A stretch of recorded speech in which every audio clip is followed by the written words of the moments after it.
देख रहे हैं गुमान छत्तीसगढ़ न्यूज। छत्तीसगढ़ की हर छोटी से छोटी खबरों के लिए जुड़े हमारे गुमान छत्तीसगढ़ न्यूज से। न्यूज चैनल को सब्सक्राइब करना न भूलें। अंधे कत्ल की गुत्थी को सुलझाने में रायगढ़ पुलिस को मिली सफलता। रायगढ़ जिले के कापू थाना क्षेत्र में सड़क किनारे जली हुई कार में घरघोड़ा के एससीएल कर्मी की लाश मिली थी। इस अंधे कत्ल की गुत्थी सुलझाते हुए पुलिस ने 2 लोगों को गिरफ्तार किया है। एक आरोपी फरार बताया जा रहा है। फसल के मुनाफे के बंटवारे को लेकर हत्या करने की बात सामने आई है। इस संबंध में एडिशनल एसपी ने प्रेस को बताया कि कापू और मैनपाट के बीच में स्विफ्ट कार जली मिली थी, जिसमें एक लाश भी थी। पुलिस ने जांच शुरू की तो शव घरघोड़ा थाना क्षेत्र के बरौद निवासी सालिकराम कुजूर के रूप में शिनाख्त हुई। मृतक बरौद में एससीएल में नौकरी करता था। मृतक की पहचान होने के बाद पुलिस ने इस अंधे कत्ल की गुत्थी को सुलझाने परिजन व आसपास के लोगों से पूछताछ की। पूछताछ में यह बात सामने आई कि सालिकराम ने विजयनगर में जमीन लिया था, जहां बोरसा चौहान व राजू सक्सेना से खेती का काम करवाता था। इनके बीच धान के पैसे को लेकर असंतोष था। वहीं इस बात को लेकर बोरसा व राजू सक्सेना से उसका विवाद हुआ था। इस पर उन्होंने सालिकराम की हत्या करने की योजना बनाई और सालिकराम को मैनपाट की ओर धान दिलवाने की बात कहकर ले गए थे। रास्ते में तब्बलवार ने हथियार से उस पर वार कर मौत के घाट उतार दिया। उसके बाद शव को कार की डिक्की में डाले और बोरसा पास के एक पेट्रोल पंप से पेट्रोल लेकर आया। उन दोनों ने एक अन्य नाबालिग युवक के साथ मिलकर कार को आग लगाकर खाई में ढकेलने का प्रयास किया, परंतु पेट्रोल की वजह से आग धधक गई थी, जिससे वह वहीं छोड़कर फरार हो गए। पुलिस ने नाबालिग युवक सहित राजू सक्सेना को गिरफ्तार कर लिया है। वहीं बोरसा फरार है, जिसकी पतासाजी की जा रही है।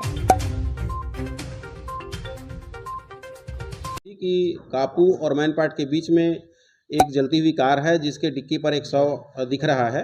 तो इस सूचना पर पुलिस पहुंची थी फॉरेंसिक टीम के साथ में, और उनका शिनाख्ती करने का प्रयास वहीं से चालू किया गया था। तो कार का जो नंबर था वो दिख रहा था, उसके हिसाब से पता चला कि वो सालिकराम कुजूर का कार है। फिर सालिकराम कुजूर का तलाश जारी किया, प्रारंभ किया गया। तो पता चला कि वो रात को 2:30 बजे तक उनका फ़ोन चालू था। उसके पश्चात वो फ़ोन की गतिविधियां बंद हो गई।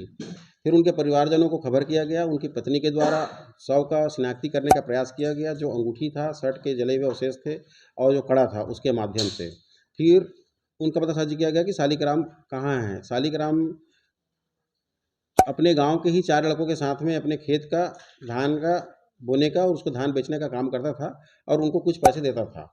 चूँकि जो गांव में काम करते थे उनका ये कहना था कि हमको आधा पैसा दो, क्योंकि हम पूरा मेहनत करते हैं।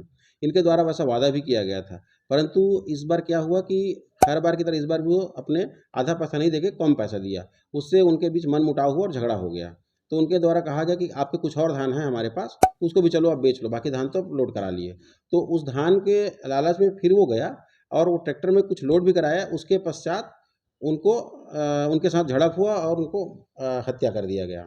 हत्या करने के पश्चात उसको दुर्घटना का स्वरूप देने के लिए तीनों आरोपी मिल करके पेट्रोल पंप गए। पेट्रोल पंप से पेट्रोल लिया और पेट्रोल लेकर के उसको गाड़ी में पेट्रोल डालकर उसको आग लगा दिया। आग लगाने के पहले वो लोग सोच रहे थे कि गाड़ी को न्यूट्रल करके हम खाई में गिरा देंगे, परंतु ऐसा नहीं कर पाए। उसके पहले ही आग पकड़ लिया और वो आरोपी वहाँ से फरार हो गए। मामले में शव का वहीं पर पोस्टमार्टम करा लिया गया। पोस्टमार्टम से वो क्लियर हो गया कि वो हत्या था।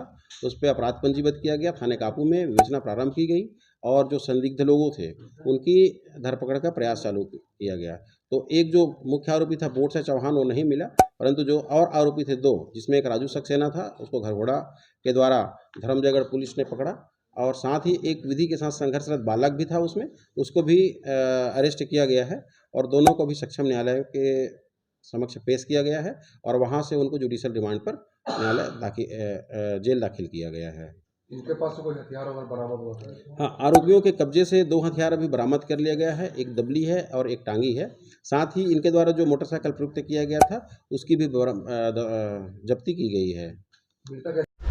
अपने क्षेत्र के हर छोटी बड़ी खबरों के लिए हमारे गुमान छत्तीसगढ़ न्यूज को यूट्यूब पर सब्सक्राइब करना न भूलें, क्योंकि हम आपको दिखाते हैं सिर्फ खबर नहीं, सच्चाई।